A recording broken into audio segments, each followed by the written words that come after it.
Ahora sí, estimados y estimadas estudiantes, disculpen, ahora sí le grabo la versión final de la clase de hoy día. Hoy día me encuentro en un operativo regional de salud, no sé si han visto en las redes, y se hizo muy complejo estar con ustedes sincrónicamente, así que voy a dejar grabada la cápsula con la clase que corresponde hoy día, ¿ya?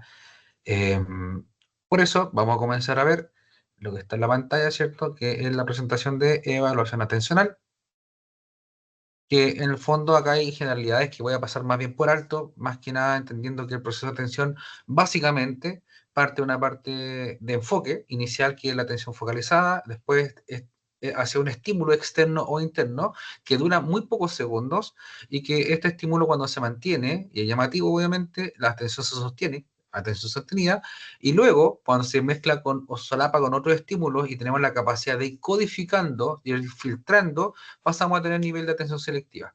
Después, posteriormente, cuando uno tiene la habilidad de ir cambiando de los tipos, los enfoques de los estímulos distintos que existen, hablamos de atención adaptativa o dividida. O también la alternante, que fue la que vimos el año pasado, ¿cierto?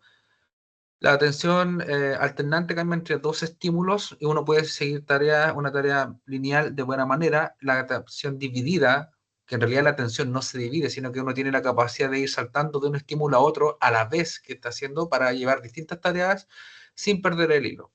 Por eso decíamos el ejemplo de, por ejemplo, de una secretaria que trabaja por mucho tiempo y tiene que recibe llamadas telefónicas, recibe mensajes de la familia, recibe instrucciones de jefatura, atiende personas, le llega un correo electrónico, entonces está teniendo distintas fuentes de atención y puede seguir bien un flujo de trabajo. Obviamente nosotros estamos expuestos a un sinfín de estímulos provenientes de externos e internos, y obviamente de acuerdo a los procesos atencionales más evolucionados, sobre todo, podemos ir seleccionando cuáles son aquellos que nosotros vamos a tratar perceptivamente, es decir, qué estímulo nosotros vamos a analizar con nuestra percepción y vamos a generar un concepto. Y obviamente acá hay otro elemento que tiene que ver con la atención, que distintas áreas del sistema nervioso también va trabajando el estado de conciencia, la velocidad de procesamiento de información, la motivación, distintos elementos que van influyendo cómo nosotros vamos captando la información.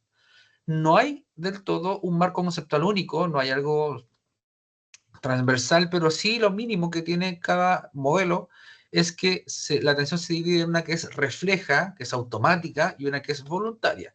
Cuando hablamos de refleja, decíamos que es automática y se refiere a este estado de alerta que tenemos, donde nosotros tenemos esta capacidad de focalizar la atención en algún estímulo puntual momentáneo. Obviamente, era este estado de alerta que nosotros veíamos el año pasado. Sabemos que la alerta no es en sí un estado de atención, pero esta capacidad que nos permite tener ese foco atencional en algún estímulo relevante, puntual, y se relaciona mucho con el sistema SARA. Recordemos este sistema que nos permite estar con la activación cortical, ¿cierto? Y por otra parte tenemos la atención voluntaria, que es la capacidad de ir seleccionando estímulos y acaban, eh, obviamente, la dirección hacia un estímulo, mantener el foco atencional. eh, Distintas áreas de la corteza del lóbulo frontal y parietal van trabajando, ¿cierto? Para, obviamente, establecer el foco atencional en un punto, ¿ya? Y obviamente, y por eso se pasa la percepción luego a la atención, es interesante que ustedes sepan que obviamente la relación entre atención y percepción está totalmente ligado, porque obviamente nosotros tenemos que percibir un estímulo para poder procesarlo, y cuando nosotros mantenemos la atención en ese estímulo, la percepción aumenta en el sentido que ya empezamos a generar un análisis más acabado de este estímulo. Y dentro de la evaluación hay distintos tipos de evaluaciones. Hay una que es un clásico, que es el TMT, el test del trazo, en inglés Trail Making Test. Y este test del trazo en realidad tiene dos partes, una parte A y una parte B. Consta la parte A una hoja con números ascendentes, y el evaluado tiene que hacer una línea uniendo en orden ascendente del primer número al último número. Una línea continua sin levantar el lápiz. Si la persona pasa por encima de otro número o pasa encima de otra línea, está mal, debe volver al último número que hizo bien y continuar. Esto se cronometra, la parte A es mucho más sencilla porque son solo números, y la parte B es un poco más compleja porque es números y letras alternantes, ¿ya? Acá en la diapositiva ustedes van a ver varias diapos que hablan de este test para que les quede claro, ¿ya? El test del trazo, test de rastreo, test del sendero, tiene distintos nombres, pero lo más común es decirle TMT. ¿Ya? Entonces, el TMT A y B, decíamos, tenemos la A que para adultos consiste en conectar 25 números, en niños son 15, y en la parte B vamos a ver que se hacen de manera alternante y ascendente a la vez conexión de números y letras. En la parte B, pues 1A, 2B, 3C, 4D y así seguir hasta continuar la prueba, teniendo un límite de tiempo para la parte A de 100 segundos, que uno puede tener el puntaje máximo, obviamente, de acuerdo al nivel de velocidad. Eso después lo voy a pasar más adelante, no en esta presentación, sino les voy a entregar aparte unas tablas que nos permiten calcular los percentiles, que está hecho más bien para población adulta, ¿ok? Y 300 segundos se aplica, de aplicación, perdón, para prueba del TMT-B, ¿ya? Acá dice puntaje máximo, ojo, en este caso el puntaje máximo al revés no quiere decir que esté mejor, ¿ya? Por si acaso. La parte A principalmente mide procesos atencionales y la parte B, y ojo, también miden cosas, la habilidad motoras porque, y capacidad visoespacial porque implica hacer una línea en un espacio, ¿ya? Ubicar los números también. Y en el caso de la parte B, además de esto, evalúa flexibilidad mental y atención dividida porque es dividida porque estamos saltando de un estímulo a otro, lo que le llamábamos alternante el año pasado. Este cuadrito es bueno porque nos da, sobre todo, donde dice explora, habla de lo que evalúa esto, que explora desde el rastreo del trazo, atención selectiva, memoria de trabajo, impulsividad, porque una persona muy impulsiva puede pasar la prueba muy rápidamente sin respetar algunas reglas, enfoque y ejecución motora, velocidad de procesamiento psicomotor, flexibilidad cognitiva, secuenciación, focalización en estímulo, tolerancia a la frustración. ¿Por qué? Porque la práctica es tan sencilla y puede darse que una persona no la complete y el no completar una tarea que parece sencilla puede generar una frustración inmensa en una persona que no tenga tolerancia y eso le impida desempeñar de buena manera las evaluaciones que vengan a posteriori o la parte B en este caso. En la parte B, además, agregamos función ejecutiva, atención dividida y la capacidad de ir alternando. Se pasa en una hoja o un lápiz, ¿cierto?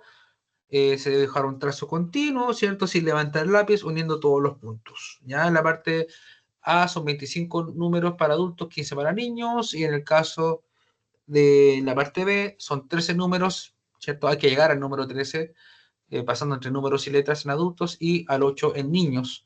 La consigna en el fondo es lo que uno le debe decir a la persona, a uno le explica que existe una serie de números que van del 1 al 25, por ejemplo, que debe comenzar por un número que tiene el número 1, único el número 2, seguir al 3, dibujar las líneas tan rápido como pueda y intente no levantar el lápiz. ¿Está preparado? Ya hay que preguntar siempre si está preparado y uno puede agregar o cambiar. ¿Entendió lo que hay que hacer? Vamos a estar ok, puede comenzar. ¿Ya?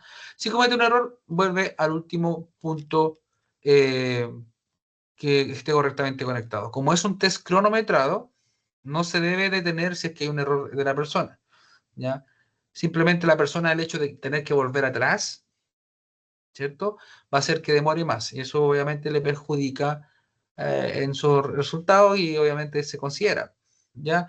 Se puede pasar una parte de ensayo que simplemente son 2, 3 y 4. ¿Ya? Esto es para que entienda la persona. Y esta es una hoja con números en adulto. ¿Ya? Eso sería acá. Y también tenemos una versión más antigua, pero es lo mismo, unir los puntos del 1, el 2, el 3, el 4, ir avanzando. ¿Sí?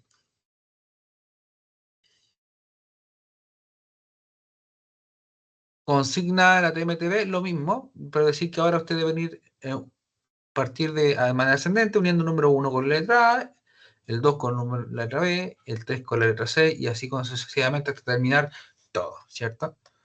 Y acá hay una hoja de prueba, 1A, 2B, 3C, sin levantar el lápiz en un solo trazo. Por eso su nombre, el test del trazo.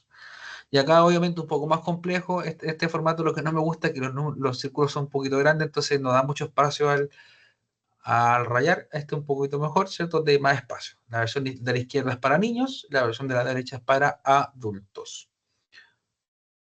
Errores que uno puede ver que pueden tener un poco más de significancia en este caso. Obviamente, si hay una persona que se equivoca y tiene mucho error en la parte A, es notoriamente un problema atencional grave, porque la parte A es sencilla de hacer. En la parte B, además, tenemos un error que se llama perseverativo y otro que se llama no perseverativo. Por ejemplo, el perseverativo, la persona no logra alternar secuencias si va, por ejemplo, 1A, 2, 3, 4, 5, B, C, no alterna secuencias como corresponde. Y el no perseverativo, la persona sí alterna, pero no logra hacerlo correctamente. Alterna, pero no secuencia. Perdón, en el primer error perseverativo la persona no logra alternar secuencias. Sí secuencia, pero sin alternancia. En el no perseverativo, ahí la persona alterna, pero sin secuenciar. Es decir, 1C, 2D, 3A, eso va sin orden. Bueno, esto yo lo dejaba, lamentablemente esta calculadora era súper buena, una calculadora que estaba gratis, pero ahora está de pago. Ahora hay que contratar un servicio que se habían hecho estudios, se habían variado muchos test a nivel latinoamericano, eso está en nuestro país, y uno metía los datos y salía indirectamente, pero ustedes pueden revisarlo si quieren, lo recomiendo si alguien a un futuro quiere dedicar a esto de evaluación neuropsicológica directa y aplicando pruebas, súper bueno. Pero igual acá abajo les dejo el enlace con los papers, donde están las tablas, donde pueden ver los datos normativos, ¿ya? Igual, obviamente, en otras diapositivas de otras clases les voy a poner las tablas de adultos, ¿ya? Entonces, obviamente, eso es lo más importante que tiene que ver con esta parte, esta prueba. Voy a avanzar la ficha técnica, porque ve distintos elementos, se puede ver habilidades como o problemas asociados a disgrafia, dispraxia, por lo que tiene que ver con el manejo del trazo, la capacidad de atención sostenida se ve afectada, también obviamente la integración bilateral, la lateralidad obviamente son habilidades visoespaciales que nos va integrando, la direccionalidad, que obviamente se podrían ver afectados en el tema del test. Función ejecutiva, ¿cierto? Podría darse sobre todo lo que tiene que ver con esta alternancia, a mantener la atención por un tiempo, la flexibilidad cognitiva, obviamente que se puede ver alterado, por ejemplo, en personas con hiperactividad o con TDAH, ¿cierto? Déficit atencional e hiperactividad. Y también, por ejemplo, la atención dividida en personas con deterioro cognitivo leve se podría ver alterado también. En personas con la esclerosis múltiple, obviamente, se puede ver también alterados procesos atencionales, la velocidad de procesamiento, capacidad visoespacial, etcétera. También en personas con epilepsia. Otra prueba es la prueba del D2. ¿Ya? Esta la voy a mencionar más bien porque la versión oficial, esta la tiene TEA Ediciones en español, D2 con minúscula, y le voy a decir por qué. Esta prueba se utiliza elementos clínicos, selección de personal, se aplica a niños adolescentes de manera individual o grupal y demora entre 8 y 10 minutos. ¿En qué consiste esta prueba? Simplemente en que hay que leer 14 filas de letras donde hay 47 caracteres con un detalle. Uno tiene que reconocer, filtrar aquella letra, aquel carácter que tiene elementos significativos. ¿Ya? Avanzar esto, que permite principalmente medir la atención selectiva y obviamente acá sí hay que, uno requiere alta concentración, la motivación es súper importante, se muestra esto y obviamente estos aspectos lo va a ver porque la velocidad, la cantidad de trabajo que uno va a ejecutar en esta prueba, la calidad del trabajo que tiene que ver con la precisión en cual va respondiendo y uno puede sacar la relación entre la velocidad que actuó, pero también la precisión con la que lo hizo, porque una persona puede hacer muy rápido, pero a lo mejor lo hizo sin mucha precisión. Entonces, por eso esta prueba, en nuestro país no lo he visto tanto, pero sí he visto que en otro lado, en Estados Unidos lo utilizan bastante, acá se puede utilizar igual en selección de personal, pero en Europa y en Estados Unidos sí la he visto harto en selección de personal. Obviamente también puede irse al aspecto clínico educacional para ver elementos de atención selectiva. Entonces, en este caso, son 14 líneas que tienen 47 caracteres, es decir, en total son 658 que contienen letras D minúscula y P minúscula con o sin rayas arriba y o abajo. El examinado debe marcar toda la letra D minúscula con 2 rayas sobre esta, 2 rayas bajo esta o una arriba y otra abajo. Ya que esos son los elementos significativos o relevantes para la prueba. Entonces uno le dice cuál es el propósito de la prueba, le dice que debe marcar letra D minúscula, que hay 20 segundos por fila y se va a indicar, se dará una orden que dirá siguiente para que pasen a otra línea. Y se les dice trabaje tan rápidamente como les sea posible y sin cometer errores. ¿ya? Eso es para todas las versiones grupales, individuales, niños y adultos. Entonces, si ustedes se fijan, acá hay 14 elementos y la persona debe ir leyendo, por ejemplo, todas las de, y debe ir marcando con una línea cruzada, ¿cierto? Todos aquellos elementos que sean de minúsculas con 2 rayas de elementos relevantes. Por ejemplo, acá no se alcanza a ver muy bien la foto, pero va marcando acá. Y esta versión, la oficial, es autocopiativo. Cuando va marcando las rayitas, después uno desprende esta hoja y abajo hay una pauta que nos va a permitir ir viendo si la persona responde bien o mal. Entonces, ¿qué tiene que identificar la persona? D, 2. O sea, D y 2 rayitas, que son los 2 elementos relevantes. Va marcando cruzado, ¿cierto? La pauta de corrección que está abajo cuando uno levanta la hoja se ve así. ¿Ya? Ahí uno va viendo los aciertos, las omisiones, los errores, ¿ya? Que son distintos elementos que uno puede ver, ¿ya? Son distintas puntuaciones que uno puede ir sacando. Eso es otra prueba de evaluación de la atención. Por otra parte, una subprueba, no es una, la semana pasada hablamos del Neuropsy, y el Neuropsy, que es un tipo de evaluación cognitiva transversal, como hay varias, como el MOCA, que es el Montreal Cognitive Assessment, el ACE-R, que lo vamos a ver nosotros, el que Addenbrooke Cognitive Examination, el Mini-Mental, todas tienen evaluaciones de atención. Y el Neuropsy tiene una que es muy conocida, que son los dígitos en regresión, donde la persona sin leer, solamente escuchando, debe decir los números que uno le diga al revés. Por ejemplo, acá si uno dice 4-8, la persona debe responder 8-4.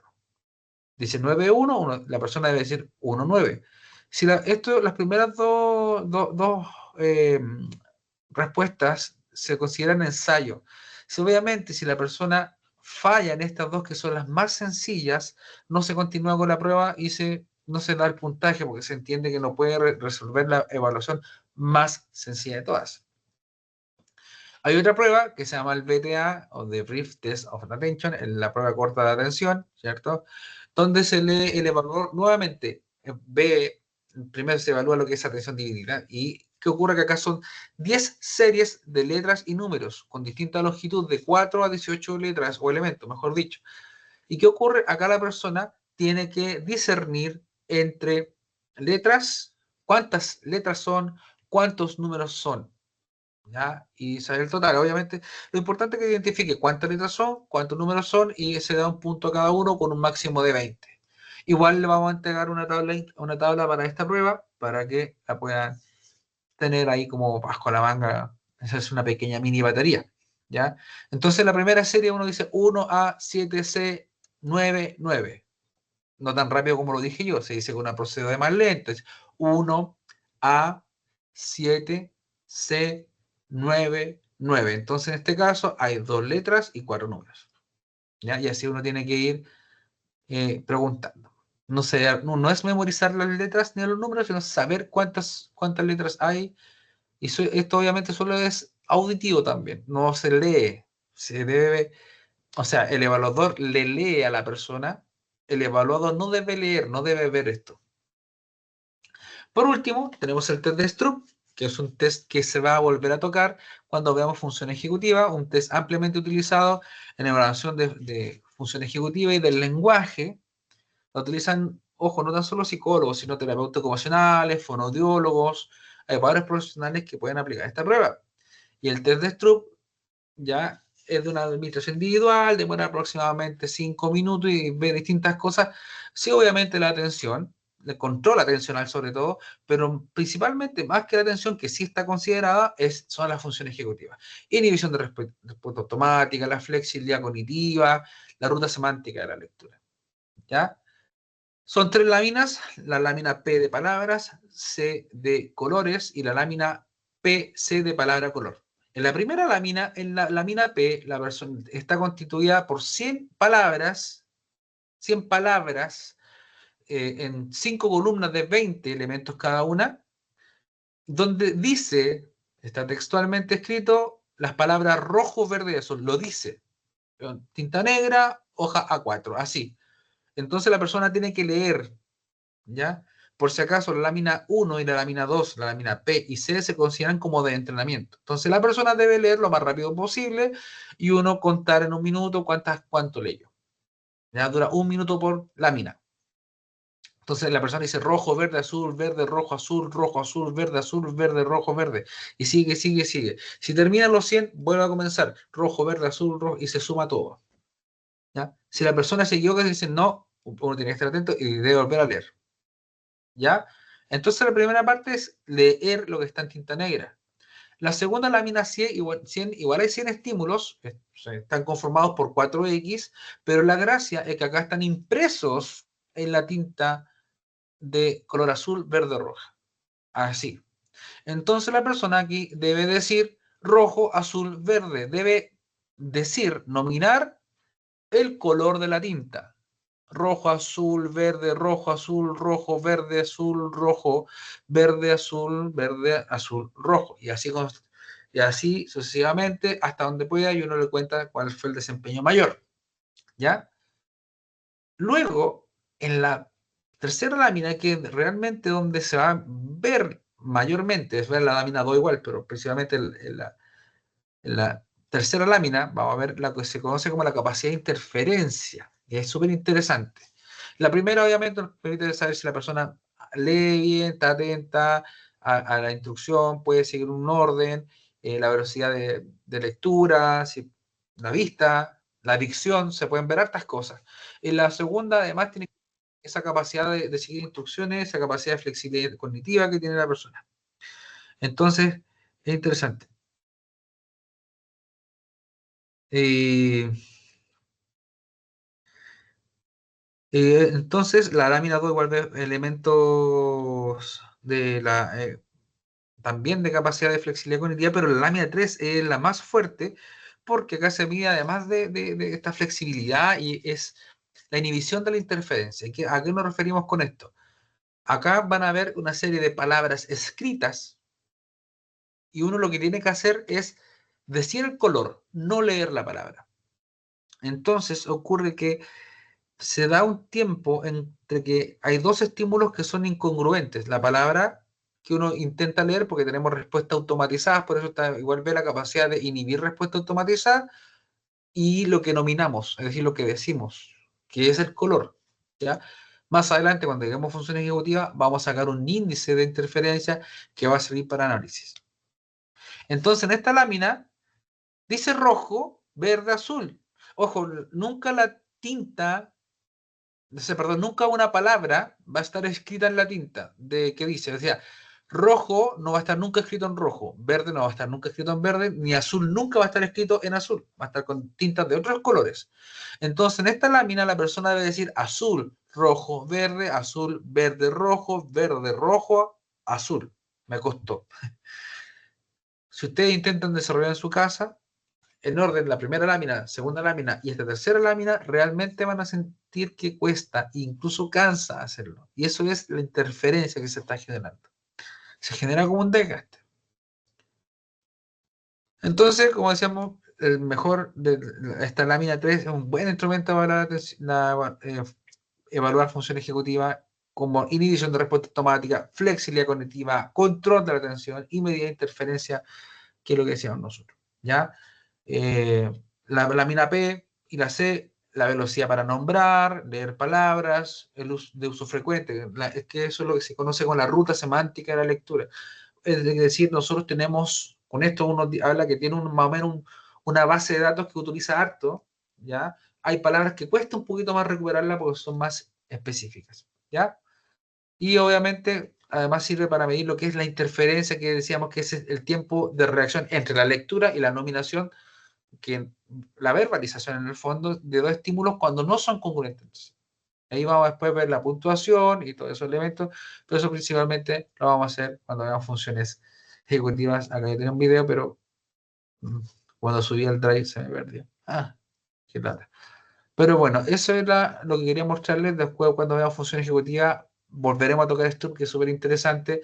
Es parte, les estoy dando un spoiler, de la evaluación 2 que va a ser un caso clínico, donde hay distintas pruebas aplicadas y ustedes con las tablas que vamos a aprender a usar, tienen que dar como el diagnóstico y evaluar en el fondo a la persona de acuerdo a cada caso clínico. Es un trabajo grupal de 4 personas. Así que eso, estimadas y estimados estudiantes, les dejo esta grabación y espero que estén muy bien, que tengan un muy buen fin de semana. Yo sigo trabajando en el operativo a esta hora y mañana vuelvo a seguir trabajando por la salud pública de nuestra región. Un abrazo a todos y todas, que se encuentren muy bien y estamos en contacto. Cualquier cosita, ahí me comentan nomás. Adiós.